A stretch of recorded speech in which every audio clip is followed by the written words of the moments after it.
All right, let's get right into it. If you're a parent or a coach, you know this story. You've got this young athlete, maybe she's an 11-year-old on the basketball or volleyball court. She's got all the talent, she works her tail off in practice, but when the game is on the line, she just freezes. Today, we're going to break down a really clear step by step system to help you build that fearless, aggressive mindset she needs to shine. It's just maddening, right? You see the potential. You know that she knows she can take that shot, that she can drive to the hoop, but she pulls back. She passes the ball. She plays it safe. Look, this is not a problem with her skill, and it's definitely not a problem with her effort. This is a mindset problem, and we're about to show you exactly how to fix it. Now, this is where it gets really interesting. This idea comes from the legendary boxing trainer Cus D'Amato, the guy who trained Mike Tyson. And his whole philosophy was that the goal isn't to get rid of fear. In fact, he thought fear was your secret weapon. The key isn't making fear disappear. It's about completely changing your kid's relationship with it. It's not a stop sign. It's fuel for the fire.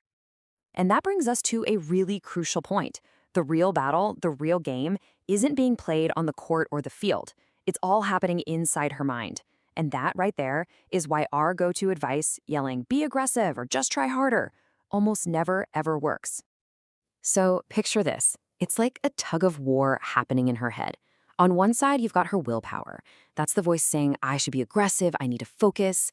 But on the other side, you have this incredibly powerful imagination that's playing these negative movies on a loop.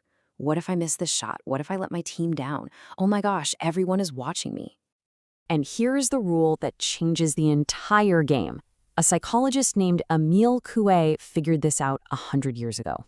He said when willpower and imagination are fighting, the imagination wins. Every single time. So if we want to build an aggressive athlete, shouting commands at her willpower is like shouting into the wind. We have to get in there and help her reprogram her imagination. So how in the world do we do that? Well, we're going to combine the street-smart wisdom of Cus D'Amato with the psychological science of Emile Coué. We're calling it the Cus plus Coué method, and it's a simple but really powerful system. It's a two-part plan, super simple. Pillar number one, we're going to use Cus D'Amato's ideas to teach your athlete to see fear as her fuel. And pillar number two, we're going to use Emile Coué's techniques to literally install a new, more confident inner voice. Okay, this is Cus D'Amato's big idea, and I love this. He called it fear is fire. That feeling, the butterflies, the racing heart, that's not a danger signal. That is her body giving her a shot of energy. Think about a deer in the forest. It gets that jolt of fear and suddenly it can leap an insane distance. That's what's happening. The goal is to teach your daughter how to become the master of that fire, to use it to play harder, not to let it burn her down. Okay, enough theory. Let's get super practical. This is your step-by-step 5-minute daily plan that you can start using tonight. The real secret here is consistency. Do this every day and you'll build the habit. The whole daily practice is built on 3 really simple actions. It'll only take a few minutes, but doing it consistently is everything. We've got the fear fire talk, the autosuggestion, and the mistake contract. Let's break down exactly what you'll do for each one. Step 1 is the fear fire talk. Every single day, maybe in the car on the way to school, you become the voice that reframes that feeling for her. You give her a new definition for those butterflies. You tell her that feeling, that means your body is giving you power. It means you're ready. That's your superpower turning on. Step 2 is where we start rewiring that inner voice. You're going to use Coué's method of autosuggestion. You just say this simple phrase together out loud 10 times. Every day, in every way, I am getting better and braver. It might feel a little silly at first, but that rhythm and repetition is like programming. It bypasses the doubt and sinks right into her subconscious. Okay, listen up because this might be the biggest game changer of them all. So much of a kid's hesitation comes from being terrified of disappointing us, their parents. With this mistake contract, you take that fear completely off the table. You make a promise. Your pride is not tied to her success. It's tied to her courage to try in the first place. All right, so you've been doing the daily work. Now what happens on game day? Let's talk about the exact words to use in the heat of the moment to reinforce all this training when it matters most. Okay, you know the moment. The game is tight, the ball comes her way, she has an open lean to the basket, and you see it. That split second of hesitation. She starts to look for someone to pass to. What do you say from the sideline?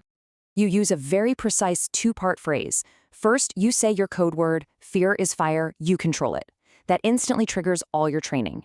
Then you give her a tiny, achievable mission. Show me one aggressive move. You're not asking her to score, you're just asking for one brave action. It lowers the stakes and makes it easy for her to say yes. So she does it. She drives hard to the hoop, but the shot rolls out. Or she swings for a kill in volleyball and hits it into the net. You see her shoulders slump. What do you say right then, in that critical moment? This is huge. Instead of "it's okay" or trying to coach the technique, your immediate response is "good. That mistake just gave you energy. Use it. Go again." You're actively teaching her that mistakes aren't just okay, they are actually a source of more fuel, more fire. The command is to use it, now. And then, this is it.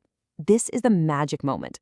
She makes a mistake, but instead of putting her head down, she immediately hustles back on defense, or she calls for the ball on the very next play.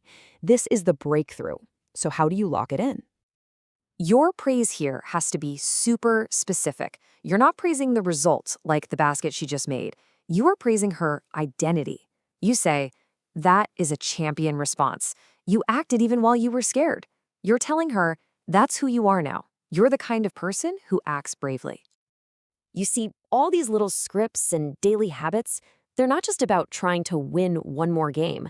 They're all pointing to something much, much bigger.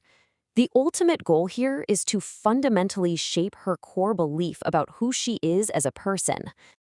These 4 sentences, this is the new code we're trying to install. This is what you want her to memorize until it becomes automatic, until it's just part of her.